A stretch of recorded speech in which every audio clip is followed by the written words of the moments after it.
Hey guys, it's Alexi coming at you with this week's installment of Retro Gaming Goodness. We're flipping the script just a little bit this week as we veer away from the high-octane retro action for now and celebrate some of the technological marvels that make old-school gaming possible. Of course, we won't keep you hanging when it comes to new titles. We still have one surprise up our sleeve, but we think it's only proper to talk about the consoles that make the magic happen.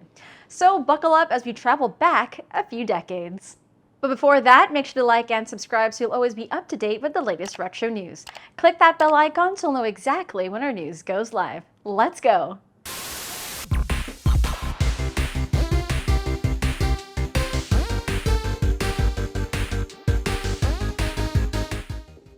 Old-school RPGs surprisingly never get old, and even in the year 2023, we still find ourselves yearning for that late 80s and 90s aesthetics whenever we fire up a brand new role-playing title.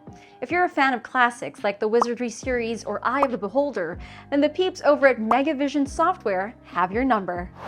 Mystic Land: Search for Maphaldo is an old-school RPG crawler that's currently in development and looks to bring back the retro vibe everyone yearns for. From the aesthetics down to the methodical first-person and slightly slower-paced gameplay, this title just might recapture that feeling everyone had a few decades ago, a feeling that eventually we all miss. As of now, there's no news on which consoles this will be available on, but MegaVision Software is hard at work in making sure this game comes to life soon enough. There's info about the game on their website, and they post regular updates on Twitter. So if Mystic Land: Search for Maphaldo piques your interest, it's best to sit tight for now. Now, let's talk about modern retro consoles. We've done our share of these old-school handheld gadgets, and while they may not get as mainstream coverage as your Playboxes, X-Stations, and Switch decks, you can't deny how a lot more have been popping up as of late. One of which being the Retroid Pocket 2S. It's a new Android handheld from GoRetroid. It's finally confirmed for release, and based on what we can gather, it's bringing back the old Retroid Pocket 3 aesthetics, but with a lot more power under the hood. In terms of overall design, we're getting a more stylish, bare-bones look with almost no labels or logos on its chassis. Very no-nonsense, which is actually nice.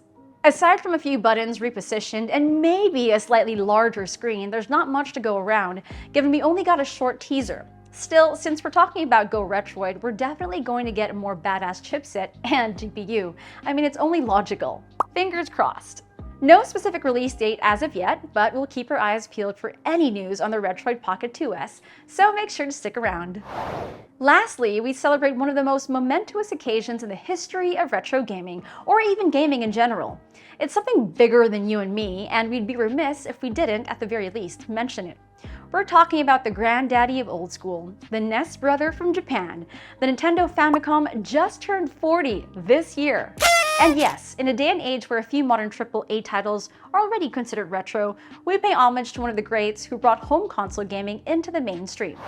After bursting into the scene in 1983 with party arcade games Donkey Kong and Popeye, it took its sweet time in gaining popularity across the globe. It's also the reason why we have such timeless classics like Super Mario Bros., The Legend of Zelda, Metroid, and Final Fantasy. The latter becoming a multi-billion-dollar franchise that just released its 16th entry into the series.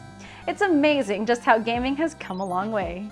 Even today, the classics are still being enjoyed either via re-releases on modern consoles or in actual Super Famicoms that stood the test of time.